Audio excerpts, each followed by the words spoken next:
अभी कि हम बिल्कुल बिगनर है, हम आपको बिल्कुल भी अंग्रेजी नहीं आती, बिल्कुल आप शुरुआत से सीख रहे हैं, तो आप ऐसे इनके चक्कर में ना पड़े, वरना आप बिल्कुल अंग्रेजी सीख नहीं पाएंगे, आप भी मोटिवेट हो जाएंगे कि ये तो समझ में नहीं आ रहा कुछ। हेलो दोस्तों, आप सभी का इस वीडियो में स्वागत है। आज की इस वीडियो में हम जानेंगे कि अंग्रेजी में हम बारकड़ी कैसे लिखते हैं और हम बारकड़ी से कैसे छोटे छोटे शब्द बनाते हैं। इससे पहले वाली वीडियो में हमने सीखा था कि स्वर कितने होते हैं और कौन कौन से अंग्रेजी के अंदर स्वर होते हैं, है ना। तो यदि आपको याद है उस पिछली वीडियो, तो आप मुझे वो पांचों स्वर के नाम लिखकर कमेंट में जरूर बताएं, पांचों वोवल्स के नाम, है ना। तो अब हम इसके अंदर अंग्रेजी की बारकड़ी सीखते हैं। मैंने आपको पहले वादा किया था कि मैं आपको बिल्कुल शुरुआत से अंग्रेजी सिखाऊंगा, इसीलिए हम बिल्कुल शुरुआत से अंग्रेजी सीख रहे हैं। जैसे हम हिंदी सीखने के लिए भी हम सबसे पहले बारकड़ी सीखते हैं, पहले हम ABCD हमने सीखी थी अंग्रेजी का, अब हम अंग्रेजी में बारकड़ी सीखेंगे हिंदी के जैसे ही, ताकि हम छोटे छोटे नाम लिख सके, सेंटेंस बना सके, छोटे छोटे मीनिंग्स का हम अपन पढ़ सके, लिख सके, उसके लिए। तो हम देखते हैं इसके अंदर बारकड़ी के अंदर अंग्रेजी के अंदर हम कैसे हिंदी वाली बारकड़ी को अंग्रेजी में लिखते हैं। तो जैसे कि हिंदी के अंदर जो के होता है ना, उसको भी हम अंग्रेजी वाला के लिखते हैं, और हिंदी में हम जो खे लिखते हैं उसे हम क्या लिखते हैं, KH लिखते हैं, और हम जो गे लिखते हैं हिंदी के अंदर उसे हम जी लिखते हैं। और जो हमारा घर वाला बड़े वाला गे रहता है ना, जिसके अंदर घर के अंदर आता है, घर हिंदी में घर लिखते हैं वैसे, तो उसके अंदर जो गे आता है, जैसे ये घर, इसके अंदर जो गे आता है ना, इसको हम अंग्रेजी में क्या लिखते हैं, GH। चे को क्या लिखते हैं, CH। छे को क्या लिखते हैं, CHH। और जो जग वाला, जैसे जग हो गया, है ना, जहाज हो गया, उनके अंदर कौन सा जे लिखते हैं, जे, इसके अंदर ये वाला जे लिखते हैं। और झंडा वाला जे, झंडा वाले जे के अंदर क्या लिखते हैं, JH लिखते हैं। और टमाटर हो गया, जैसे टी को हम क्या लिखते हैं, जैसे टमाटर हो गया, किसी भी टे को हम क्या लिखते हैं, टी लिखते हैं, टे को क्या लिखते हैं, टी। और ठे को क्या लिखते हैं, TH लिखते हैं, ठे को क्या लिखते हैं हम, TH। और ढे को क्या लिखते हैं, डी। और ढे से ढक्कन वाले डी को हम क्या लिखते हैं, DH। और ण को क्या लिखते हैं, एन। जो भी ण होता है उसे हम क्या लिखते हैं, एन लिखते हैं। ते को भी क्या लिखते हैं, टी लिखते हैं, और टे को भी हम क्या लिखते हैं, टी लिखते हैं। ये अलग अलग कंडीशन के रिक्वायरमेंट के हिसाब से हम वो लिख सकते हैं। और यहाँ पर हम थे को भी क्या लिखते हैं, TH लिखते हैं, और यहाँ पर ठे को भी हम क्या लिखते हैं, TH लिखते हैं। तो ये अलग अलग रिक्वायरमेंट के हिसाब से। और हम दे को क्या लिखते हैं, डी लिखते हैं। यहाँ पर हम क्या लिख रहे हैं, डे को भी डी लिख रहे थे, यहाँ पर इसे दे को भी डी लिखेंगे। यहाँ पर दे, इसे भी हम DH लिखते हैं, और यहाँ पर ढक्कन वाला डे उसे भी DH लिखते हैं। और यहाँ पर वहाँ पर ण को भी N लिखते हैं, और ने को भी क्या लिखते हैं, N लिखते हैं। और पे को क्या लिखते हैं, P लिखते हैं। फे को क्या लिखते हैं, PH लिखते हैं। बे को क्या लिखते हैं, B लिखते हैं। और भे को क्या लिखते हैं, BH। और मे को लिखते हैं M। ये को लिखते हैं Y। रे को लिखते हैं R। और ले को लिखते हैं L। वे को लिखते हैं V। और से सलगम वाला जो से होता है उसको हम क्या लिखते हैं, SH। और से सिरकोट वाला भी से होता है, उसे भी हम क्या लिखते हैं, SH लिखते हैं। और जो सपेरा वाला से होता है उसे हम S लिखते हैं खाली। हे को लिखते हैं हम H लिखते हैं। और श्रेय को हम लिखते हैं KSH लिखते हैं। और त्रे को लिखते हैं TR। और ज्ञानी को लिखते हैं, गे को लिखते हैं GY। इसे हम इसे लिखते हैं अपन व्यंजन को। जो हिंदी में जो व्यंजन है उन्हें हम अंग्रेजी में इस प्रकार लिखते हैं। अब जो हिंदी में जो स्वर होते हैं उन्हें हम इस प्रकार लिखते हैं। हिंदी के अंदर तो हमारे पास स्वर कितने होते हैं, 13 तो हमारे पास क्या होता है, स्वर होते हैं। और 36 क्या होता है हमारे पास, ये व्यंजन होते हैं। 36 तो व्यंजन होते हैं, जिसमें मैंने 34 बता दिया है। 2 और ये होते हैं, एक तो ये होना होता है ना, और ये एक ये होता है ये न्या न्या, इसे न्या कहते हैं, उसे ण्या कहते हैं। ये दोनों इतने तो कुछ काम नहीं आते, इसके बारे में मैं आपको बाद में बता दूंगा। ज़्यादातर ये आता है जो ये 34 मेन है, और ना ये दोनों भी है, लेकिन इनका ज़्यादा कुछ उपयोग नहीं है, और बाद में आपको बता दूंगा इनके बारे में। तो अभी हम इसमें स्वर के बारे में देखते हैं। तो एक सेकंड में इसे मिटा देता हूँ। तो हमारे पास हिंदी में होते हैं 13 स्वर होते हैं। उन स्वरों को मैंने इस प्रकार लिखा हुआ है। ए को हम क्या लिखते हैं, ए लिखते हैं। आ को क्या लिखते हैं, डबल ए। छोटी वाली ई को क्या लिखते हैं, आई लिखते हैं। और बड़ी वाली ई को डबल ई लिखते हैं। छोटे वाले ऊ को क्या लिखते हैं, यू लिखते हैं। और बड़े वाले ऊ को डबल ओ।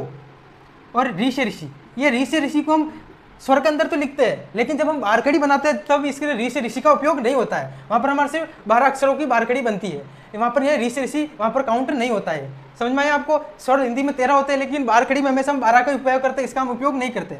और इस ए को क्या लिखते हैं, ई लिखते हैं। और बड़े वाले ए को क्या लिखते हैं, ए आई लिखते हैं। ओ को हम ओ लिखते हैं। और औ को हम लिखते हैं ए यू। और अन को लिखते हैं ए एन। और एह को लिखते हैं ए एच। समझ में आ गया आपको। अब मैं इससे कुछ आपको छोटे छोटे से मीनिंग्स बना के बताता हूँ जो आपको समझ में आ सके। जैसे कि हम देखते हैं कमल, कोई हिंदी में लिखा हुआ कमल। और मैं आपको ये बता दूं कि ये कोई पूरा शब्द नहीं है। जैसे कि ये पूरा के नहीं है। ये के कौन सा है, ये वाला है। कौन सा, ये आधा के है। आधा के, इसके अंदर हम क्या जोड़ते हैं, ए जोड़ते हैं। तो फिर क्या बन जाता है, ये वाला के बन जाता है। तो मैं यहाँ पर सभी की ऐसे मात्रा लगाता तो आपको सही समझ में नहीं आता। ऐसे इसके अंदर सभी की मात्रा लगेंगे, लेकिन आपको सही समझ में नहीं आएगा, इसलिए मैंने डायरेक्ट ऐसा लिख दिया। वरना ये इस प्रकार का के होता है जिसके नीचे एक टेढ़ी सी मात्रा, मतलब ये आधा के है। इसके साथ जब ए जुड़ता है तो ये के बनता है ना। जैसे इसके पास आ जुड़ता है तो ये क्या बन जाता है, का बन जाता है। और इसी के साथ यदि ई जुड़ता है तो क्या बन जाता है, ये की बन जाता है। ये की बन जाता है। अब इसी प्रकार हम अंग्रेजी में बनाएंगे। बारखड़ी बनाना बहुत आसान है, सिर्फ हमें इसे नहीं लेना, हमें किसे नहीं लेना, इसे नहीं लेना, ऋ से ऋषि को हमें छोड़ देना, बाकी सब हम इस स्वर का इस्तेमाल करेंगे। अंग्रेजी में तो हमें स्वर पता है, ए, ई, आई, ओ और यू, ये 5 होते हैं स्वर अंग्रेजी के अंदर, जिन्हें हम वोवल्स कहते हैं। क्या कहते हैं? वोवल्स कहते हैं। लेकिन हिंदी में होते हैं 13 में से एक को हम यूज में नहीं लेते, तो हम 12 को बारखड़ी में यूज में लेते हैं। तो अभी हम बारखड़ी बनाना सीख रहे हैं, तो उसके लिए हमें इन 12 का इस्तेमाल करेंगे। बारखड़ी का इस्तेमाल इसलिए हम कर रहे हैं कि इससे हम छोटे छोटे शब्द बनाना सीखते हैं। जैसे कि ये क्या लिखा है? कमल लिखा हुआ है। कमल लिखा हुआ, तो मैं क्या यहाँ पर क्या है? अब यहाँ पर हमारे पास अब कमल को हम संधि विच्छेद करते हैं। पहले कमल का हम क्या करते हैं? संधि विच्छेद करते हैं। तो क्या होगा? कै, मैं, ल बराबर क्या हो जाएगा? कमल। ये हो गया। अब हम देखते हैं ये क्या है? क। तो ये क्या है? क। तो यहाँ पर मैं क्या लिख दूंगा? के लिख दिया। अब ये के तो आधा वाला के ही है ना, कि मैंने आपको बताया कि मैंने इसे सभी के निशान नहीं लगाए मैंने, क्योंकि यदि सभी के निशान लगाया तो आपको थोड़ा अटपटा सा लगता है, इसलिए मैंने इसे इस प्रकार रखा। अब के साथ एक ही ध्वनि आ रही है, तो हम क्या करेंगे? और एक यहाँ पर ये रहा, हमने यहाँ पर अभी ये जोड़ रखा है। तो यहाँ पर जैसे इसे हम देखते हैं, यहाँ पर के प्लस ए, तो क्या आ जाएगा बस?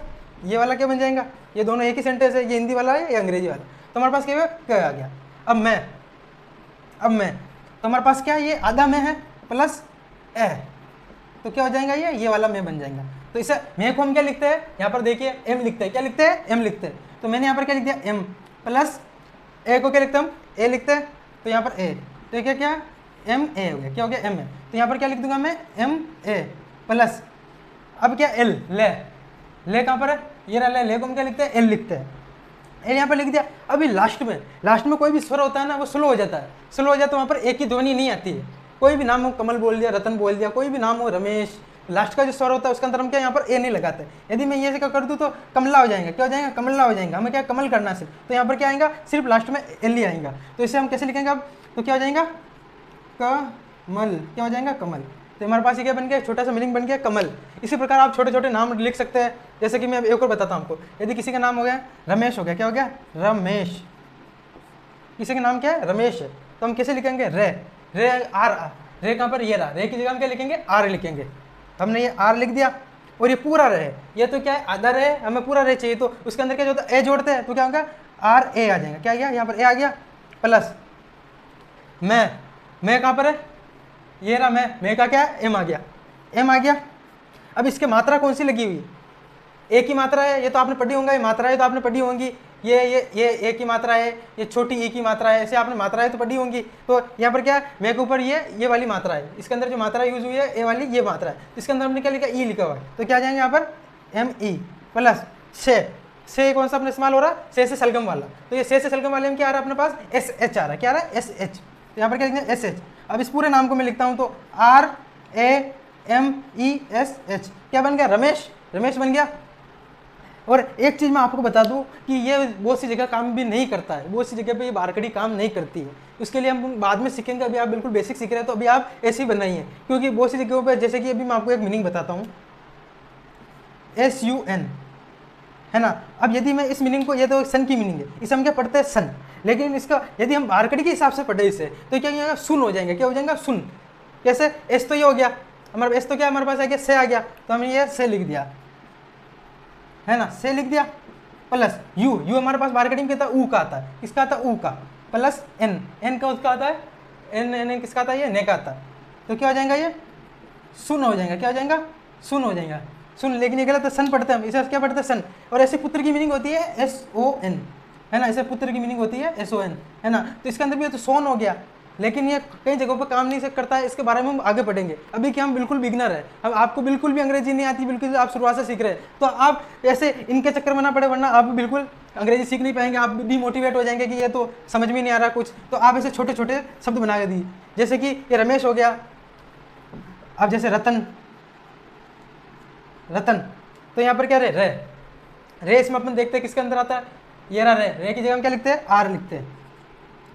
और ये आधा रे है, तो हम क्या लिखेंगे? ए लिखेंगे। ये रे पूरा बन रहा है, जैसे कि इस प्रकार, ये इस प्रकार वाला रे प्लस ए बराबर क्या होगा? ये रे बन जाएगा, ये वाला रे बन जाएगा। तो यहाँ पर क्या आ जाएगा? ए आ जाएगा प्लस ते को हम क्या लिखते हैं? टी लिखते हैं। तो यहाँ पर क्या लिख दिया मैंने? टी लिख दिया। और ये भी ते पूरा है, तो क्या आ जाएगा? ए आ जाएगा यहाँ पर। तो यहाँ पर क्या आ गया? ए प्लस ने कहाँ पर है, ने को हम क्या लिखते हैं, ने को क्या लिखते हैं यहाँ पर, ये ने को हम लिखते हैं एन, तो यहाँ पर मैंने क्या लिख दिया, एन लिख दिया, यहाँ पर एन लिख दिया। अब लास्ट में स्वर जाता जाता क्या खत्म हो जाता है, तो लास्ट में क्या आएगा, ए नहीं आएगा, तो यहाँ पर क्या आएगा, लास्ट में क्या आ जाएगा, सिर्फ नहीं आए एन नहीं आएगा, तो क्या आ जाएगा, रतन, ये होगी RATAN, रतन। इसी प्रकार आप छोटे छोटे मीनिंग खुद भी बनाए। और एक बात ध्यान रखें, इसका आप स्क्रीनशॉट ना ले बल्कि इसे कॉपी के अंदर उतारे। मैंने आपको बताया था कि कॉपी के 4 भाग कर ले, एक के अंदर तो हम क्या लिखेंगे, जो भी बेसिक चीज़ें ये कॉन्सेप्ट लिखेंगे, ये थोड़ा बड़ा रखना इसका सेटअप, ताकि इसमें बहुत ज़्यादा हम चीज़ें स्टोर करेंगे। आगे हम टेंस भी पढ़ेंगे, बहुत सारी चीज़ें पढ़ेंगे, लेकिन अभी आपको बिल्कुल अंग्रेजी नहीं पढ़ना, तो टेंस पढ़ा के भी क्या करेंगे, तो इसलिए आप बिल्कुल बिगिनर है, इसलिए हम ये सभी चीज़ें देख रहे हैं। तो ये अभी जो भी ये लिखा ही ना मैंने, ये जो भी है व्यंजन और स्वरों के बारे में, ये सभी आपको उसके अंदर उतारना है कॉपी के पहले वाले भाग के अंदर। और दूसरे भाग और तीसरे भाग में हम मीनिंग उतारेंगे, जो मैं आगे बताऊंगा। धीरे धीरे हम 2-3 लेक्चर के बाद मीनिंग भी स्टार्ट कर देंगे, ताकि आप साथ में मीनिंग सीखना भी बहुत जरूरी है कि किसी चीज़ को अंग्रेजी में क्या कहते हैं। जैसे फादर हो गया, मदर हो गया, माता पिता को क्या कहते हैं, पेरेंट्स कहते हैं, है ना। इसी प्रकार किसी चीज़ को क्या कहते हैं वो हम सीखेंगे, है ना। और चौथे सेक्शन में हम क्या वो बातचीत करना सीखेंगे, जैसे कि आप नाम पूछना हो गया, कोई सवाल पूछना हो गया, वो हम चौथे भाग में इसमें लिखेंगे, लेकिन ये हम बाद में सीखेंगे। अभी आप 4 भाग बनाए, उसमें से पहले भाग के अंदर ये उतार लीजिए। ऐसा नहीं कि आप सिर्फ स्क्रीनशॉट खींच ले, उससे आप सीख नहीं पाएंगे। आपको इसे कॉपी के अंदर स्वयं लिखना है, और इसके 2-3 उदाहरण भी लिखने हैं जो आपको समझ में आ सके, और आप अपनी भाषा में लिखने की कोशिश करें ताकि आपको और अच्छी तरह समझ में आ सके। और मैं आपको 2-3 उदाहरण भी देता हूँ, इनका आप कमेंट करके जरूर बताइए, बनाकर बताइए आप मुझे। जैसे कि एक तो हो गया अपने रत्नाकर, रत्नाकर लिख के दिखाए, नारायण, रत्नाकर, नारायण, कृष्णा, किशन, ऐसे कुछ नाम छोटे छोटे जो कि आप इससे बना सकते हो, मुझे कमेंट कर जरूर बताएं। तो जल्दी अब अगली वीडियो में मिलते हैं, जब तक के लिए धन्यवाद। और इस चैनल को सब्सक्राइब जरूर कर ले ऐसी वीडियो देखने के लिए। और आपको इसकी पूरी प्लेलिस्ट का लिंक डिस्क्रिप्शन मिल जाएगा, उसमें आप लाइन वाइज सभी वीडियो देख सकते हैं। इससे पहले वाली वीडियो भी देख सकते हैं और इसके बाद वाली वीडियो भी आप देख सकते हैं, ताकि आप अच्छी तरह शुरुआत से अंग्रेजी सीख सके। तो जल्दी मिलते हैं अगली वीडियो में, धन्यवाद।